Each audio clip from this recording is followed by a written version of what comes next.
Royal Highness, thank you so much, Prince Reza Pahlavi, for being with us today for this International Women's Rights Day. My first question will be, why is this day so important to you? I don't think there is a moment in history where the significance of Women's International Day would be so apropos when it comes to the people of Iran, and particularly Iranian women. Ever since the revolution, the first victims of it were the Iranian women who lost the rights that they enjoyed before the revolution in equality with their counterpart. And very soon, since the beginning, they've been protesting this regime and have suffered the consequences of life under this regime that treats women as second-class citizens. It is therefore, I think, in terms of international, the world in which we live, the plight of Iranian women could not be more significant at this time. So this is a very important mark of a day that celebrates and defends women's rights. And this is something that is perhaps the most important among other rights that Iranian citizens ought to have. And to me, it's very, very important. So I cannot stress enough the importance and significance of this day. Nobel Peace Prize Dr. Mukwege is talking about positive masculinity, saying that man has a duty being together with women in order for women's rights to become human rights. Could you tell us why, as a man, you think it is important to be on the side of women to stand for women's rights? Well, actually, it is imperative that men are extremely proactive in defending women's rights, because if there was an injustice or lack of gender equality, it is for the other gender to make sure the equality exists. And as such, men should not be just passive about this. And fortunately, the good news is that when I look at today's young generation of Iranians, the Gen Z of Iran, they are more than ever in solidarity and support of their female counterpart. And this is so important, even when we witness the women life liberty movement being started as a result of Mahsa Amini's murder. We have seen that more often than not, young Iranian men were side by side with their fellow Iranian sisters and mothers and daughters, standing for their right. It has become an imperative element for our society when it comes to human rights, when it comes to putting an end to any form of discrimination, including, of course, sexual discrimination. So beyond the duty, they are actually taking it in their own hands. I don't think they need to be told this. They are already doing it. We need to do even more. We have to make sure that our future will guarantee the fact that women in Iran can enjoy all the liberties and opportunities and equalities that are currently completely denied. And that takes a whole society to stand side by side. If men, I would even say, have a more important responsibility today vis-a-vis this issue than ever before, because this injustice can only be resolved when women and men in Iran work side by side about this. And now, for one, I'm doing my part. So concretely, what can we do to help the statue of Iranian woman today? And could you give us an anecdote, especially dealing with women's rights, in your career? Well, Iran was one of the first countries in the Middle East to adopt a family law, which was a very important benchmark for bringing and advancing the cause of the right of women and young girls in Iran. The very first thing that Khomeini did was to abolish that law.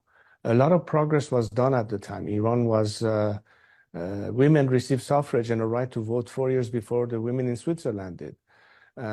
We had the most advanced family laws in Iran. Women were fully participating in the affairs of the country. We had ministers, judges, and all sorts of people working even in the military branch of our country before the revolution. And I think that significant element helped to bring our country full force into a path of modernity and development.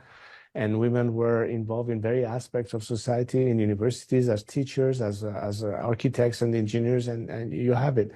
We need to make sure that the future guarantees this chance for equal opportunity. And it's of course, a lot of it has to do with the law of the land. A lot of this has to do with the constitutional right and the laws of the country. But you also have to constantly remind people, we have to create a new political culture. And that's very important when you're fighting with elements who have been extremely chauvinistic on one side, on one part, and a lot of it, unfortunately, takes root in religion. And I think one of the reasons why it is so important for us to have a secular democratic future in Iran, where there's a clear separation of religion from state, it is because a lot of these restrictions is as a result of the religious factor, and we need to separate that in order not to fall into issues such as Sharia law, which is extremely limiting when it comes to, again, the right of women in Iran. Case in point, what the regime is doing right now. It takes the testimony of 2 women in court of law to equal the testimony of 1 man. How could that possibly be the basis of Iranian women's right? All of this can change by means of proper legislation. All of this can change by a guarantee within the constitution. But most importantly, it's also an education that is constant, and we need to make sure that that culture constantly prevails, and generation after generation, we make sure that there's no reversal of that. And this time that women will be able to hang on to their rights as opposed to lose it the way they did 45 years ago. Do you think peace education can be key in order to have acceptance on both sides, men and women? Absolutely. And I think in a world of social media, when there's no longer the excuse of not knowing the facts, we have to utilize various platforms to educate, to inform, and to connect people to one another. Not just Iranians with Iranians, naturally, but Iranians with the rest of the world. If you look at all the activities that we can find in various social media platforms, especially when it comes to intercultural connection and connectivity with people of the world, as much as the Iranian movement inspired many women in the world to stand in support of what happened in Iran. When we saw female legislators in European legislatures or other places in support of the Iranian women cutting their hair, for example, and also the kind of messaging that goes back into Iran, empowering and giving hope and courage for people to stand up for their rights, particularly women, we have to utilize all these means. And I think this is a time that the Iranian people need not feel that they are alone in this fight. I've always stressed how important it is to have the moral support and backing of the international community, particularly democratic countries where women's rights are fully respected. They need to know that they are not alone in this, and they have the full support of the citizenry of these countries and their governments. Would you tell us a woman who would have been a role model for your career? Well, you know, as I was growing up, I saw how much effort was done with respect to that. My mother, for example, and everything she did to advance the cause of women, and her activities in various aspects of culture and what have you. My aunt, other members of my family, and people that I knew growing up, people who were at the forefront of women actively doing positive work. Our first Minister of Education, Farrokhru Parsa, who unfortunately was one of the first people executed by the regime after the revolution, or someone like Mahnaz Afkhami, who was really one of the pioneers in the field of bringing women's rights into action in Iran, and so many other people I could name who are truly inspirational and role models for what happened.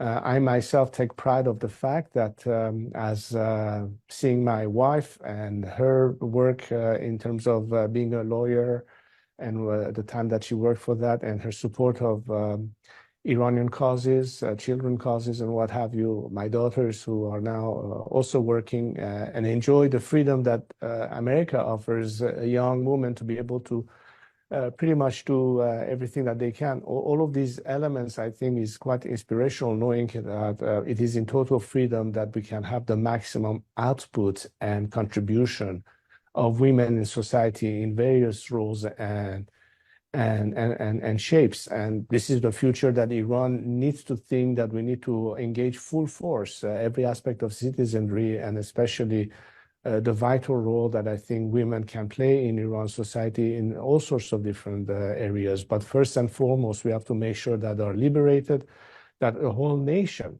is liberated, and that we have the protection of the law and the rule of law, which is ultimately what guarantees citizens their rights. Yeah, to finish this too short interview, could you tell us, please, Your Royal Highness, any advice or any inspirational quote for this International Women's Rights Day?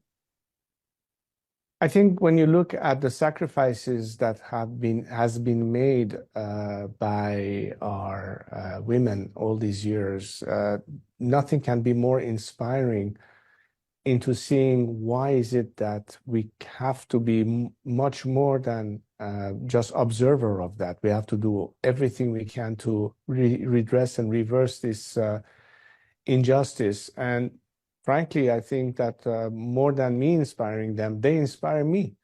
And all I can do is to, in fact, highlight their sacrifices, highlight their efforts, highlight their aspirations, and for them to know that they are not alone in this, that we all stand together, men and women together, to fight for that liberation. And I think it goes without saying that being successful in this endeavor will mean that finally we can be rid of a system that has denied us for more than 4 decades the natural rights of every citizen in Iran, men or women, to be participant fully in the affairs of their country and to have a true chance of prosperity and progress. And I believe that this is the key message, that unity is fundamental in the success of any society. When we stand all together for fundamental rights and causes, that's the only way to prevail and ultimately succeed. Thank you. Thank you so much, Your Royal Highness. Thank you, Reza Pahlavi, for being with us and putting women's rights into human rights again. Thank you so much for this opportunity.